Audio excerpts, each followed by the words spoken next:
ناظرین، آج کی اس ویڈیو کے اندر ہم جانیں گے کہ حضرت علی رضی اللہ تعالیٰ عنہ سے مدد طلب کرنا، انہیں مشکل کشا ماننا، یہ کس حد تک جائز اور کس حد تک ناجائز ہے۔ اور اس کے ساتھ ساتھ اگر کسی شخص کا یہ عقیدہ ہو کہ وہ حضرت علی رضی اللہ تعالیٰ عنہ کو مشکل کشا مانتا ہو تو اس کے پیچھے نماز ہو جائے گی یا نہیں ہوگی، تو یہ سب کچھ ہم جانیں گے اس ویڈیو کے اندر، تو ہمارے ساتھ رہیے گا۔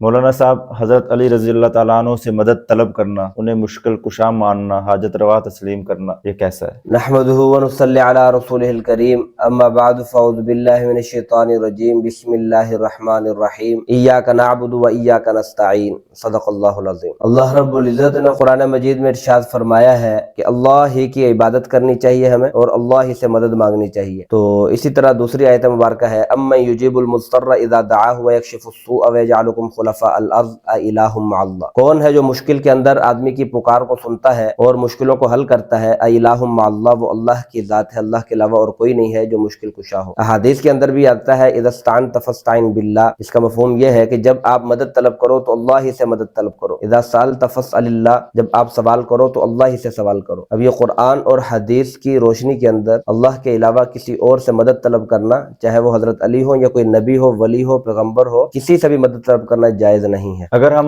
احادیث مبارکہ کا مطالعہ کریں ہمیں یہ بات ملتی ہے کہ حضرت علی رضی اللہ تعالیٰ عنہ نے بڑے بڑے صحابہ کرام رضوان اللہ تعالیٰ علیہ مجمعین کی مشکلیں حل کی ہیں۔ حضرت عمر رضی اللہ تعالیٰ عنہ کی مشکل حل کی۔ خیبر کے موقع پر نبی کریم صلی اللہ علیہ وسلم نے خود حضرت علی رضی اللہ تعالیٰ عنہ سے مدد طلب، تو آپ یہ بات کیسے کہہ رہے ہیں کہ حضرت علی رضی اللہ تعالیٰ عنہ سے مدد طلب کرنا جائز ہے؟ تو پھر ہم یہ کہنا شروع کر دیں یا طبیب المدد یا شرطہ المدد ہے، تو یہ مدد ہے تو ہم دن میں پتہ نہیں کتنی دفعہ طلب کرتے ہیں۔ دیکھیں، مدد کرنا دو قسم پر ہوتا ہے، ایک ما فوق الاسباب، ایک ما تحت الاسباب۔ ما فوق الاسباب جو صرف اللہ کے اختیار میں ہے، اولاد دینا اللہ کے اختیار میں ہے، عزت ذلت اللہ کے اختیار میں ہے، ہدایت اللہ کے اختیار میں ہے۔ اب کوئی آدمی کسی سے ہدایت طلب نہیں کر سکتا، کسی سے اولاد نہیں مانگ سکتا ہے، چاہے وہ کوئی نبی ہو، چاہے ولی ہو، چاہے پیغمبر ہو، چاہے کوئی صحابی ہو۔ کسی کو مخاطب کر کے کہنا کہ مجھے اولاد دے تو یہ جائز نہیں ہے، یہ شرک ہے۔ ایسے آدمی کے پیچھے نماز پڑھنا بھی جائز نہیں ہے، مشرک کے پیچھے نماز پڑھنا بھی جائز نہیں ہے۔ باقی جو دوسری آپ نے کہا ہے وہ ہے ما تحت الاسباب، جو اسباب کے تحت ہے، جو ہم روزانہ سینکڑوں دفعہ جو ہے وہ ایک دوسرے سے مدد مانگتے ہیں۔ اب اس طرح کی مدد مانگنا ایک دوسرے سے وہ تو جائز ہے، اس میں تو کوئی حرج نہیں ہے۔ ابھی آپ نے ذکر کیا کہ ما تحت الاسباب لوگوں سے مدد طلب کرنا جائز، تو ما تحت الاسباب حضرت علی رضی اللہ تعالیٰ عنہ سے مدد طلب کرے تو اس کو ناجائز کیوں کہا جاتا ہے؟ ما تحت الاسباب کا مطلب یہ ہے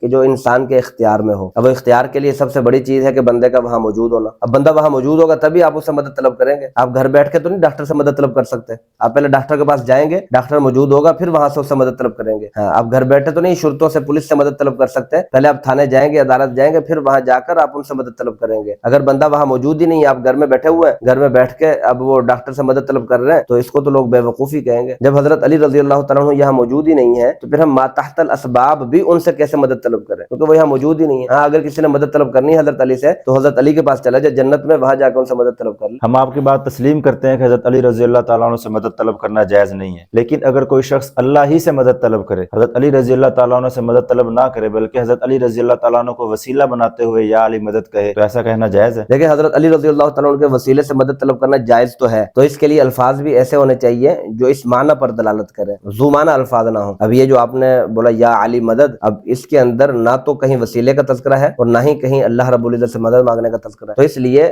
وہ جو مدد طلب کر رہا ہے اب اس کے ذہن میں جو ہے وہ تو کچھ نہیں، لیکن عام آدمی جو ہے وہ تو یہی سمجھے گا کہ یہ حضرت علی سے مدد طلب کر رہا ہے۔ مشتبہ الفاظ ہے نا، اور اللہ رب العزت نے قرآن مجید میں آپ صلی اللہ علیہ وسلم کے متعلق ایسے الفاظ سے منع کیا ہے، یا ایھا الذین آمنوا لا تقولوا راعینا وقولوا انظرنا۔ اب وہ راعینا اور انظرنا ایک ہی معنی ہے، لیکن اب وہ راعینا کے معنی دو ہیں، ڈبل معنی ہے، اور انظرنا کا ایک ہی معنی ہے۔ اللہ نے فرمایا کہ راعینا نہ کہو، انظرنا کہو، تو ایسے الفاظ لے کر آئے جس کے لیے کوئی اس طرح کا ڈبل معنی نہ آتا ہو، تو اس طریقے سے مانگے تو پھر تو ٹھیک ہے، وگرنہ خالی یا علی مدد کہنا، اب اس سے عام لوگ جو ہے وہ اس کو نہیں پہچان کر پائیں گے کہ یہ حضرت علی کو وسیلہ بنا رہا ہے یا حضرت علی سے مدد طلب کر رہا ہے، تو اس لیے اس سے احتیاط کرنا ضروری ہے۔